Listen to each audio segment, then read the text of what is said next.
¿Alguna vez te has detenido a pensar en lo que la Biblia realmente dice sobre el infierno?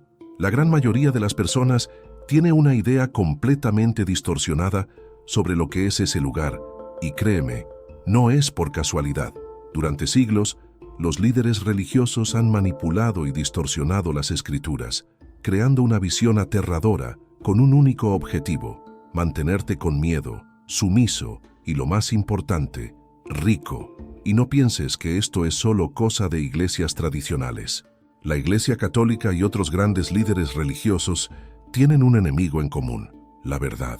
Pero estás a punto de descubrir algo que pocas personas saben y nadie quiere que lo sepas.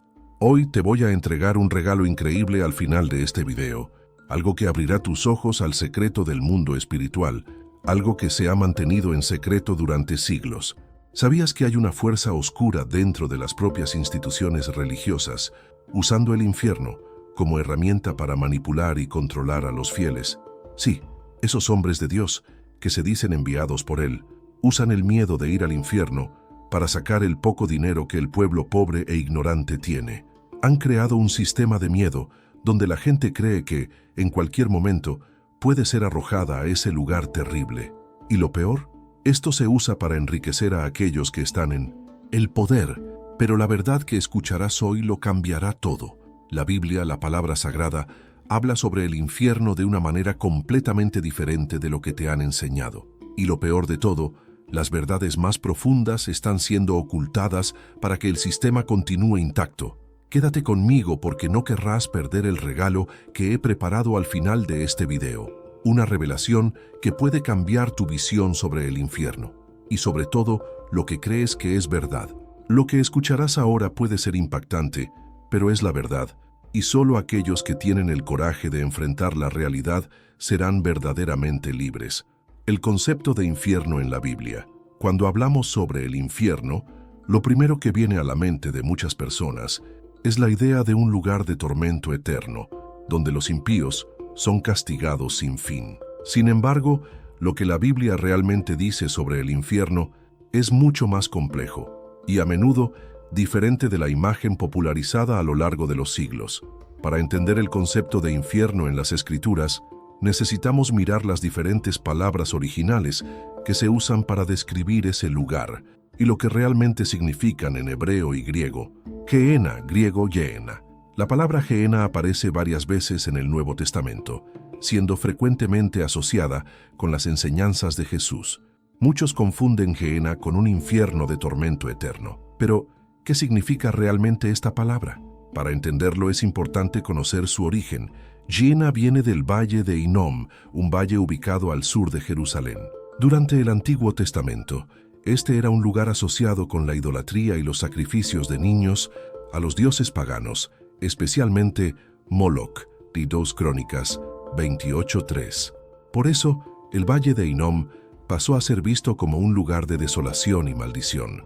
En la época de Jesús, el valle de Hinnom se usaba como un lugar de quema de basura, con fuego constante. Por eso, el término Gehenna pasó a ser usado simbólicamente para describir un lugar de destrucción o un lugar de condenación. Entonces, cuando Jesús usa Gehenna en sus enseñanzas, no está describiendo un infierno de fuego eterno, sino un lugar de juicio y destrucción, un lugar de fin para aquellos que rechazan a Dios. Esto no implica necesariamente sufrimiento eterno, sino un destino de ruina total. Hades, griego Hadis. La palabra Hades también es comúnmente traducida como infierno en algunas versiones de la Biblia, pero su significado original es bastante diferente. Hades era el término usado en la mitología griega para referirse al reino de los muertos, el lugar donde las almas de los fallecidos iban después de la muerte. No es un lugar de tormento, sino de espera, donde tanto los justos como los injustos eran mantenidos hasta el juicio final. En la Biblia, Hades se usa para describir el lugar donde las almas de los muertos esperan la resurrección. Se asocia con la muerte y la tumba, pero no debe confundirse con la idea de un infierno eterno. Por ejemplo, en Lucas 16:23, en la parábola del rico y Lázaro, Hades es descrito como un lugar de separación, pero no de sufrimiento eterno. El concepto de Hades no es de un tormento constante, sino de un estado intermedio, donde las almas esperan el juicio final de Dios. Abismo, griego abisos. El término abismo también se encuentra en la Biblia, especialmente en el Nuevo Testamento.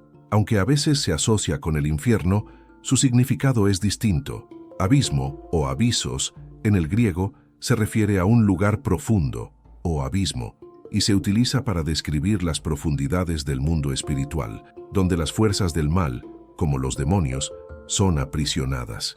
En Lucas 8:31, los demonios imploran a Jesús para no enviarlos al abismo, lo que indica un lugar de prisión espiritual, un lugar de confinamiento para las fuerzas malignas.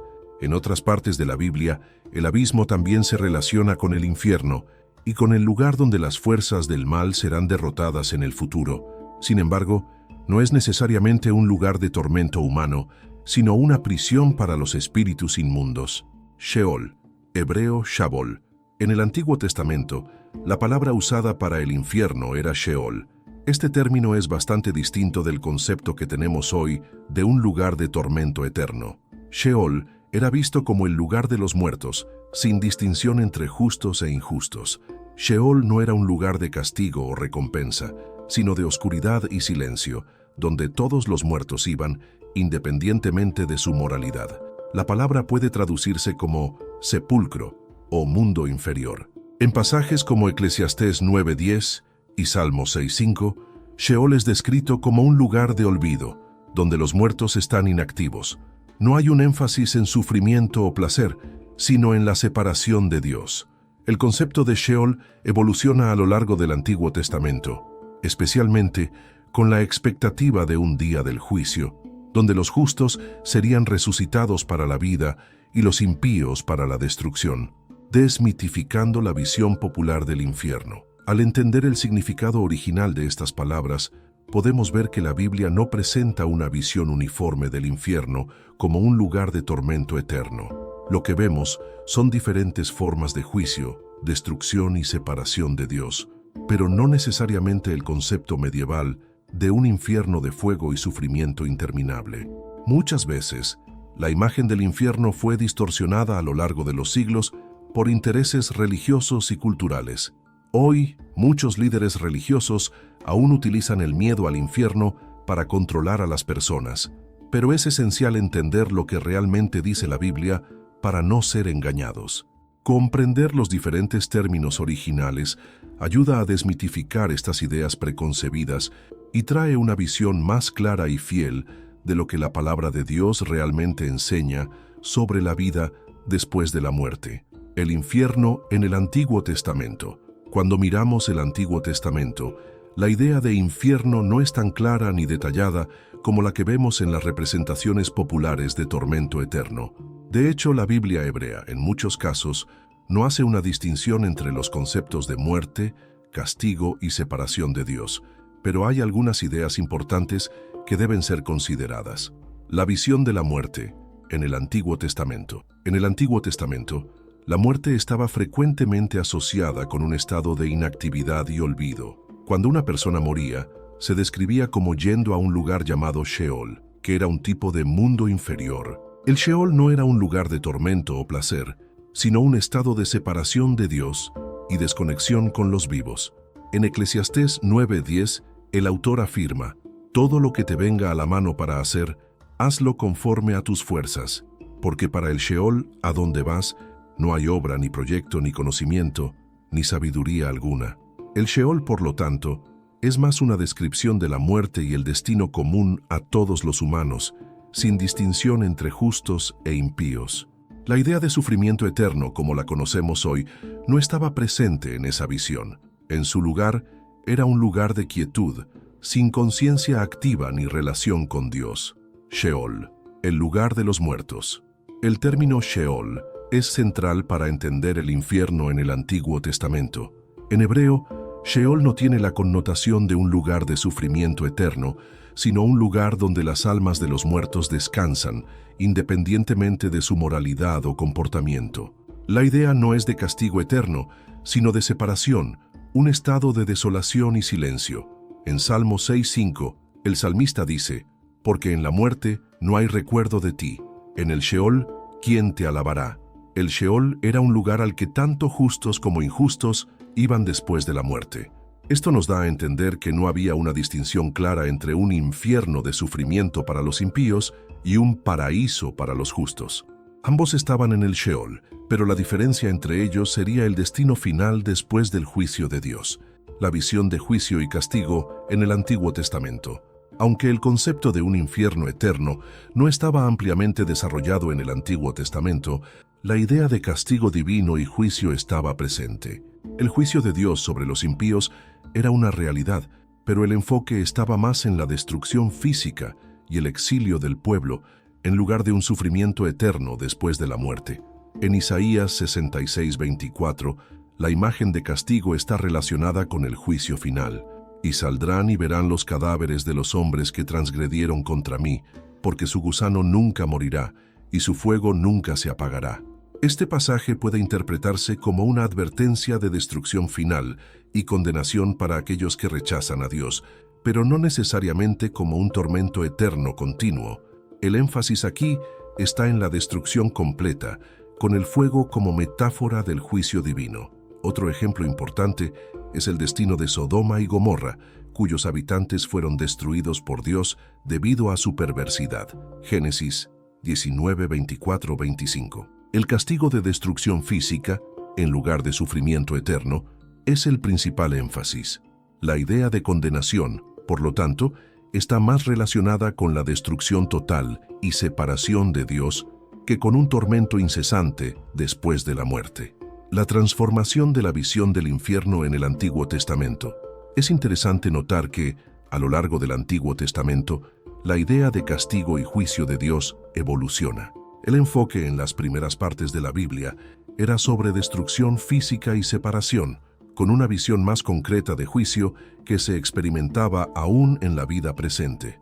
Por ejemplo, las diversas maldiciones que caían sobre Israel, como se describe en Deuteronomio 28, eran consecuencias de desobedecer a Dios.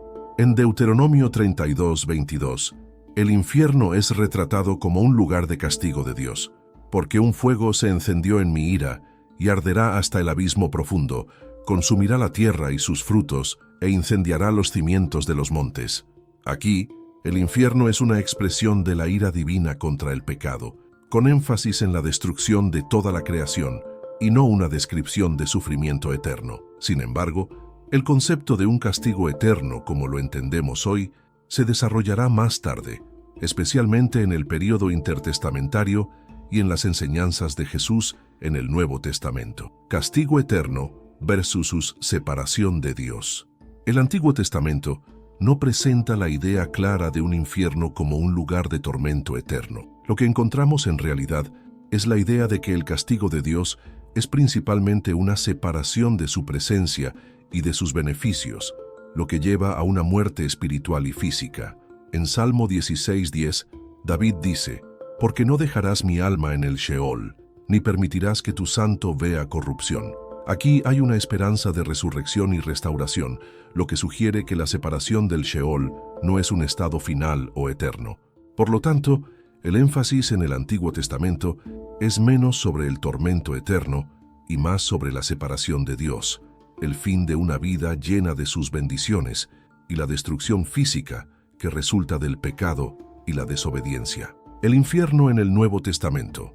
En el Nuevo Testamento, la idea de infierno es más frecuentemente abordada en las enseñanzas de Jesús y es importante percibir cómo Él utiliza términos y metáforas para describir el destino final de los impíos y las advertencias sobre el juicio divino. Sin embargo, las imágenes y los conceptos de infierno en el Nuevo Testamento no siempre son claros y a menudo se interpretan de diferentes maneras, dependiendo del contexto. Gehenna, el Valle de Hinnom. Uno de los términos más relevantes que Jesús usa para hablar sobre el infierno es Gehenna, que aparece varias veces en los Evangelios.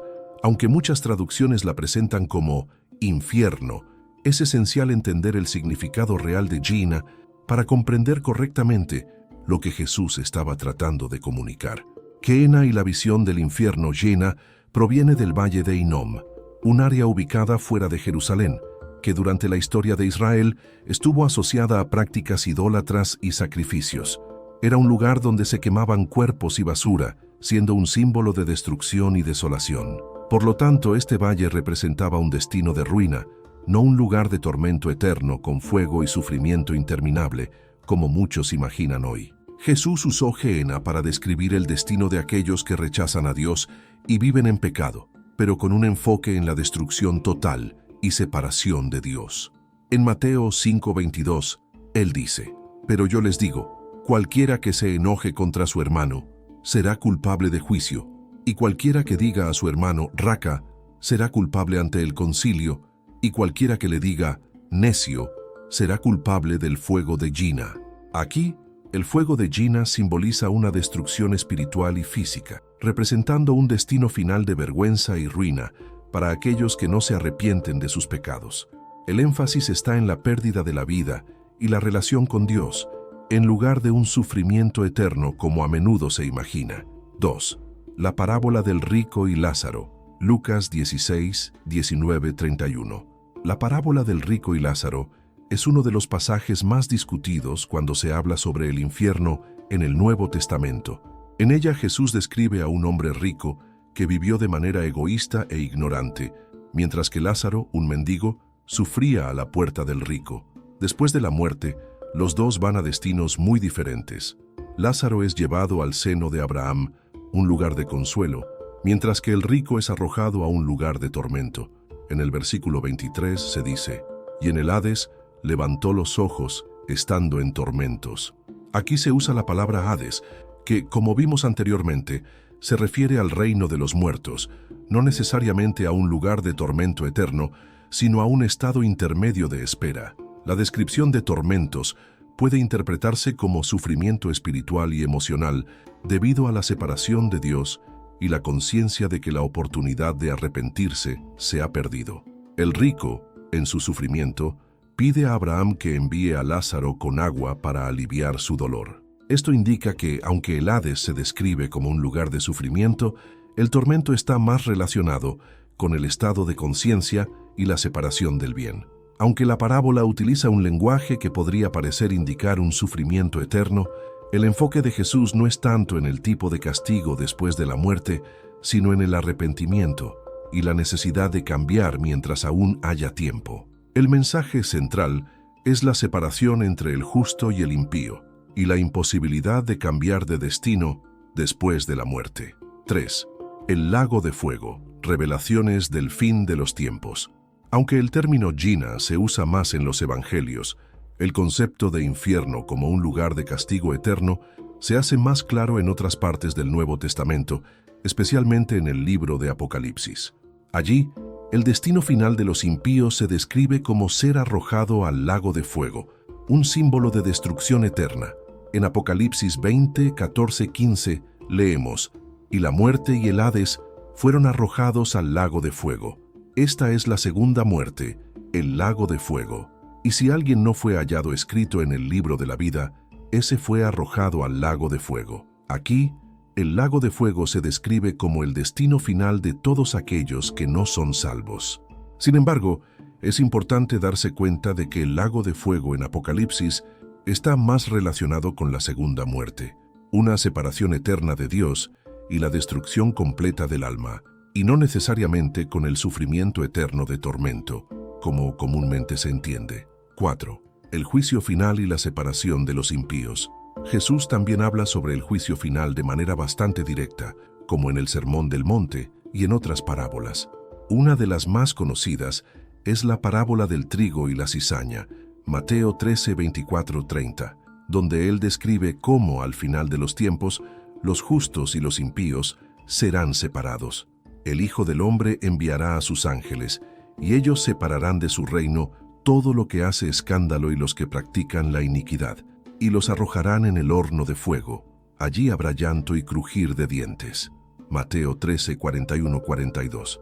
La separación entre los justos y los impíos se enfatiza nuevamente. El horno de fuego aquí puede verse más como una metáfora de la destrucción final y la separación eterna de Dios, en lugar de un sufrimiento interminable. 5. El significado de las parábolas de Jesús. Las parábolas de Jesús, incluida la del rico y Lázaro, a menudo se interpretan de maneras diferentes. Mientras que algunos creen que describen un tormento eterno, el punto central de Jesús no es detallar la naturaleza exacta del sufrimiento en la vida después de la muerte, sino enfatizar la necesidad de arrepentimiento y la seriedad del juicio divino. Las parábolas, como la del rico y Lázaro, tienen como objetivo enseñar sobre las consecuencias del egoísmo, la negligencia y la falta de compasión por los demás. El sufrimiento en el Hades no es necesariamente una descripción del infierno eterno, sino de la angustia y la separación espiritual que resultan del rechazo a Dios y la injusticia. La influencia de Dante y la visión medieval del infierno. La obra La Divina Comedia, escrita por Dante Alighieri a principios del siglo XIV, es una de las más influyentes en la formación de la visión popular del infierno y tuvo un impacto profundo en la forma en que se entiende el infierno en la cultura occidental. Aunque las escrituras sagradas, como vimos anteriormente, presentan el infierno de manera más sutil y simbólica, Dante y otros autores medievales contribuyeron a la construcción de una imagen más vívida y aterradora de un infierno de tormento eterno. 1. La Divina Comedia de Dante. El origen de la visión medieval. Dante Alighieri, en su obra La Divina Comedia, describió el infierno como un lugar vasto y profundo, dividido en 9 círculos, donde los pecadores son castigados de acuerdo con la naturaleza de sus pecados.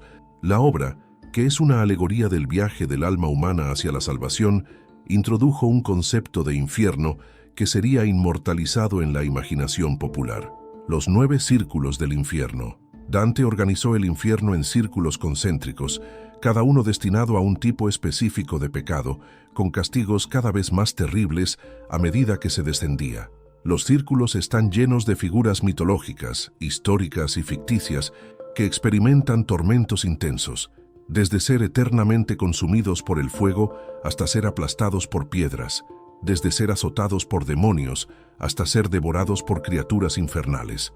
La imagen del fuego y el sufrimiento eterno. Una de las imágenes más poderosas que Dante utilizó para representar el infierno fue la idea del fuego eterno. En el 8º círculo, por ejemplo, los pecadores están sumergidos en ríos de fuego, representando el sufrimiento inmensurable que jamás puede ser aliviado. Este fuego fue interpretado por muchos como un símbolo del tormento eterno, una visión que se cristalizó en la imaginación medieval y que sigue siendo popular hasta hoy. El infierno como lugar de tormento físico y espiritual. La obra de Dante introdujo la idea de que el infierno no es solo un lugar de separación de Dios, sino un destino donde los pecadores experimentan un castigo físico intenso e interminable, combinado con el sufrimiento psicológico de saber que ese dolor nunca cesará. La eternidad en el infierno se convierte en un ciclo de dolor y agonía del cual los pecadores no pueden escapar, lo que distorsiona un poco la visión bíblica del juicio y la separación de Dios. 2. La popularización de la visión de Dante. Aunque la obra de Dante era en gran parte una creación literaria y filosófica, tuvo un impacto profundo en la manera en que la gente pensaba sobre el infierno, especialmente en la Edad Media y el Renacimiento. Durante esa época, la Iglesia Católica ejercía una gran influencia sobre la vida religiosa y cultural, y la visión del infierno como un lugar de tormento eterno y sufrimiento se convirtió en un tema central en sermones, arte y prácticas religiosas. El arte medieval y renacentista. Las representaciones del infierno se extendieron al arte, siendo retratadas en pinturas, frescos y vitrales en las catedrales. Artistas como Hieronymus Bosch y Pieter Bruegel el Viejo representaron el infierno de maneras viscerales, con figuras distorsionadas y sufrimiento inmenso, todo inspirado por la imagen de Dante. Estas representaciones visuales ayudaron a popularizar la idea de que el infierno es un lugar donde los pecadores son atormentados eternamente. Sermones y enseñanza religiosa. Durante la Edad Media, los predicadores a menudo usaban la imagen del infierno de Dante para infundir miedo en los fieles e incentivarlos al arrepentimiento. El infierno se describía no solo como un destino espiritual, sino como un lugar físico de sufrimiento, una idea que resonaba con las vívidas imágenes de la obra de Dante.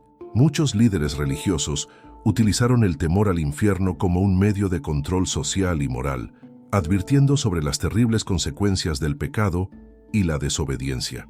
3.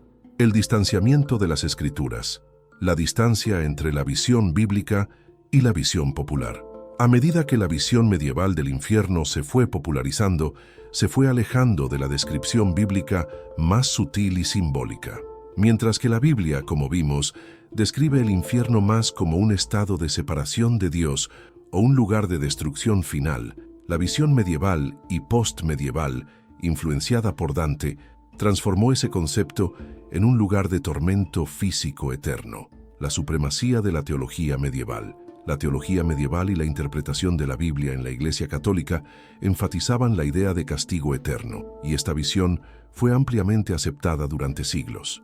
Esto no solo distorsionó la visión bíblica del infierno, sino que también desvió la atención de los aspectos espirituales y simbólicos del juicio, como la separación de Dios y la muerte espiritual. La tradición popular, la visión de Dante y de la Iglesia Católica medieval, se infiltró profundamente en la cultura popular. Muchas personas comenzaron a ver el infierno como un lugar de sufrimiento físico sin fin, con fuego, tortura y sufrimiento indescriptible, lo cual no era el énfasis original de las Escrituras. Esto llevó a una interpretación errónea y más literal del infierno, que sigue siendo prevalente en muchas culturas y religiones hoy. 4. El legado de Dante en la cultura popular moderna. Aunque la teología contemporánea en muchas denominaciones cristianas ha vuelto a enfatizar la separación espiritual y la destrucción final en lugar del tormento físico eterno, el legado de Dante y la visión medieval sigue siendo muy fuerte en la cultura popular. Películas y medios, películas, libros e incluso videojuegos retratan con frecuencia el infierno de acuerdo con la visión de Dante, como un lugar de fuego eterno y tormento físico. Ejemplos incluyen películas como El infierno de Dante y Constantine, así como series de TV y juegos de computadora que siguen explorando este concepto. Miedo y moralidad. La idea del infierno como un lugar de tormento eterno sigue siendo utilizada como una herramienta de enseñanza moral, aunque en muchos casos es más un reflejo de la tradición medieval que una interpretación fiel de las Escrituras. El infierno y la justicia divina. La cuestión del infierno ha sido una de las más complejas y desafiantes en la teología cristiana. ¿Cómo puede un Dios de amor permitir un lugar de castigo eterno? Esta duda ha sido planteada a lo largo de los siglos por muchos teólogos creyentes e incluso escépticos, y sigue siendo una cuestión profunda y fundamental para la comprensión de la justicia de Dios. 1. La visión tradicional. ¿Justicia y misericordia en conflicto? La visión tradicional sobre el infierno, especialmente en muchas doctrinas católicas, protestantes y ortodoxas, es que el infierno es un lugar de castigo eterno para aquellos que rechazan a Dios y viven en pecado. En este modelo, la justicia divina se entiende como la retribución proporcional al pecado. El pecado, siendo una ofensa contra la santidad y la justicia de Dios, merece un castigo eterno, pues Dios, siendo perfectamente justo, no puede dejar el pecado impune. La retribución eterna, la idea de un castigo eterno, refleja la seriedad de la separación de Dios, y el sufrimiento en el infierno se ve como la consecuencia de una vida vivida sin arrepentimiento ni reconciliación con Dios. Para muchos cristianos tradicionales, la justicia de Dios exige este castigo como una forma de proteger la santidad divina y garantizar que el mal sea castigado de manera justa. Sin embargo, surge una pregunta fundamental. ¿Cómo puede un Dios de amor ser tan riguroso hasta el punto de condenar a alguien a una eternidad de sufrimiento? ¿No sería la misericordia de Dios contradictoria con la severidad del castigo eterno? 2. Otras interpretaciones. ¿Qué es la misericordia de Dios? Con el tiempo, algunas vertientes teológicas comenzaron a cuestionar la visión tradicional de un infierno de tormento eterno, ofreciendo otras interpretaciones más inclusivas o conciliadoras. Aquí están dos de los enfoques más discutidos. A. Aniquilacionismo, el infierno como destrucción final. El aniquilacionismo es la visión de que, en lugar de un castigo eterno de tormento, los impíos serán destruidos de una vez por todas en el juicio final. En lugar de sufrir eternamente, aquellos que rechazan a Dios simplemente dejan de existir después de la muerte. La teología de la destrucción.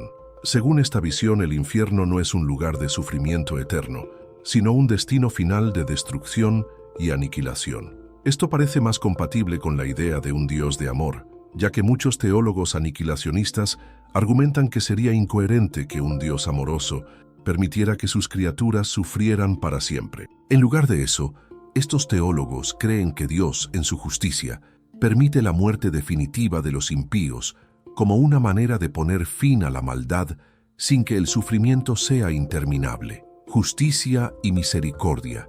El aniquilacionismo intenta equilibrar la justicia divina y la misericordia de Dios. Ofrece una explicación de que el castigo es justo, pero no interminable, y que la misericordia de Dios está en no permitir sufrimiento eterno, sino conceder el fin definitivo para los impíos. B. Universalismo. ¿Todos serán salvados? El universalismo es la visión de que, al final, todos los seres humanos serán reconciliados con Dios, y por lo tanto, nadie será condenado al tormento eterno. Esta visión cree que la misericordia de Dios es tan grande y poderosa que incluso aquellos que rechazaron a Dios durante sus vidas, eventualmente serán restaurados y redimidos. La misericordia infinita. Los defensores del universalismo argumentan que el amor y la misericordia de Dios son tan profundos que Él no permitiría que ningún ser humano fuera separado de Él para siempre. Incluso después de la muerte, la gracia de Dios será eficaz para redimir a todos, incluso a los que vivieron en pecado. Esta visión presenta una imagen de un Dios que finalmente triunfa sobre el mal, no con castigo eterno, sino con restauración y redención universales. Críticas y desafíos. La principal crítica al universalismo es que parece minimizar el peso del pecado y la justicia divina. ¿Cómo sería justo que aquellos que se opusieron a Dios durante sus vidas fueran eventualmente salvados sin ningún tipo de consecuencia por sus elecciones? Muchos ven esta visión como una falta de respeto a la libertad y responsabilidad humana. 3. Desafiando la reflexión. ¿Es justo el infierno? Estas diferentes interpretaciones nos hacen reflexionar sobre la naturaleza de la justicia de Dios. Si Dios es realmente un Dios de amor, ¿cómo puede Él permitir un infierno de tormento eterno? ¿O será que nuestras concepciones de justicia y misericordia están limitadas por nuestra visión humana y finita? La Biblia nos habla de un Dios que es tanto justo como misericordioso. ¿Cómo pueden coexistir estas dos cualidades, especialmente cuando hablamos sobre destinos eternos? Al considerar estas cuestiones, somos desafiados a pensar no solo sobre el destino final de los impíos, sino también sobre la naturaleza del amor divino. El amor de Dios es tan grande que Él ofrece la salvación a todos. Pero, ¿será que, al darnos libre albedrío, Él nos permite elegir nuestro destino, incluso si eso significa la separación de Él para siempre? La verdadera justicia divina puede ser más compleja que simplemente aplicar castigos o recompensas, sino que también puede involucrar la preservación del libre albedrío y el respeto por las elecciones hechas durante la vida. La conexión entre infierno y libre albedrío. El concepto de libre albedrío está profundamente conectado con la idea del infierno. Si creemos que el ser humano es libre para tomar decisiones, entonces también debemos aceptar que esas decisiones tienen consecuencias eternas. El libre albedrío y la elección del destino eterno. El libre albedrío nos da la capacidad de elegir nuestra relación con Dios. Si la eternidad con Dios es nuestro destino final, será una elección que hagamos en nuestra vida terrenal. La cuestión es, ¿qué revelan nuestras elecciones durante la vida sobre nuestro corazón y nuestra disposición para vivir según los propósitos divinos? Elecciones con consecuencias eternas. Cuando hablamos sobre el infierno, a menudo olvidamos que no es un castigo impuesto por Dios, sino el resultado de nuestras elecciones. Dios, en su misericordia, nos ofrece la gracia de la salvación, pero también respeta nuestro libre albedrío. Si decidimos vivir lejos de Él, esa separación puede resultar en consecuencias eternas. Elegir a Dios o separarse de Él. La relación con Dios no es forzada. Es una elección. El infierno, por lo tanto, puede verse como el destino de aquellos que, en última instancia, eligen separarse de Dios, mientras que el cielo es el destino de quienes eligen vivir en su presencia. Dios, por lo tanto, nos da la libertad de elegir, pero también las consecuencias de nuestras elecciones. Vivir con propósito y ética. La forma en que vivimos en esta vida refleja nuestra relación con Dios. Nuestras elecciones éticas, morales y espirituales tienen implicaciones eternas. Cómo vivimos, cómo tratamos a los demás y cómo nos relacionamos con Dios son elecciones que moldean nuestro destino final. Vivir con propósito. La vida no es solo un viaje material, es un viaje espiritual hacia nuestra casa eterna. Las elecciones que hacemos, como amar al prójimo, vivir con justicia y buscar la verdad, son un reflejo de nuestra disposición para vivir según los propósitos de Dios. La importancia de nuestras acciones. No se trata de ser perfectos, sino de vivir con un corazón dirigido a Dios, haciendo elecciones que nos acerquen a Él y que reflejen sus valores. El infierno, entonces, no es solo una cuestión de castigo, es una cuestión de distanciamiento, de no elegir la presencia de Dios y de vivir de acuerdo con sus principios. Estas reflexiones nos desafían a pensar sobre la justicia de Dios, el infierno y la responsabilidad humana. ¿Qué dicen nuestras elecciones sobre nosotros? ¿Estamos viviendo con propósito, conscientes de las consecuencias espirituales de nuestras acciones? El libre albedrío nos permite elegir nuestro destino eterno, y esa libertad es tanto un regalo como una responsabilidad. Ahora, llegamos a la cuestión fundamental. ¿El infierno es un lugar real o solo una metáfora? ¿Qué nos enseña realmente la Biblia sobre la vida después de la muerte y el destino eterno de la humanidad? Estas son preguntas profundas y complejas que a lo largo de los siglos han generado debate, reflexión e incluso miedo. La verdad es que aunque la Biblia nos ofrece algunas pistas sobre lo que nos espera después de la muerte, también nos desafía a comprender la eternidad de una manera que va más allá de nuestra visión limitada de tiempo y espacio. El infierno, tal como se describe en las Escrituras, no es solo un lugar de sufrimiento eterno, sino también un símbolo de la separación definitiva de Dios, la consecuencia trágica de una vida vivida lejos del Creador. Sin embargo, es crucial recordar que la Biblia también nos habla de un Dios lleno de misericordia y gracia, que desea que todos se reconcilien con Él y sean salvos. ¿Qué significa esto para nosotros? Significa que, aunque las descripciones del infierno pueden ser aterradoras, deben servirnos como una advertencia. Nos invitan a reflexionar sobre las elecciones que hacemos, sobre la forma en que nos relacionamos con Dios y con los demás. La Biblia nos enseña que la vida después de la muerte es una continuación de las elecciones que hacemos mientras estamos vivos, una invitación constante a acercarnos a Él, a elegir la salvación, a vivir con propósito y fe. Entonces, la verdadera pregunta no es solo sobre la existencia del infierno, sino sobre la calidad de nuestra vida ahora. ¿Estamos viviendo de acuerdo con la voluntad de Dios? ¿Estamos tomando decisiones que nos acercan a su presencia o nos alejan de Él? Te invito a reflexionar profundamente sobre estas cuestiones. No tomes nada como verdad absoluta sin antes investigar, cuestionar y buscar un entendimiento más profundo. El infierno y la vida después de la muerte son realidades espirituales que merecen nuestra atención y reflexión. Pero lo más importante es entender que nuestras elecciones, nuestras actitudes, nuestra fe y la forma en que vivimos todos los días moldean nuestro destino eterno. La respuesta a esta cuestión puede estar más cerca de lo que imaginas. Tal vez esté en tu viaje personal de fe, de entendimiento y de búsqueda de la verdad. Entonces te desafío, sigue investigando, estudia las Escrituras, cuestiona tus creencias y busca una relación verdadera con Dios. La verdad sobre el infierno y la vida eterna comienza con una elección, la elección de entender la vida con más profundidad y de vivir con propósito, fe y esperanza.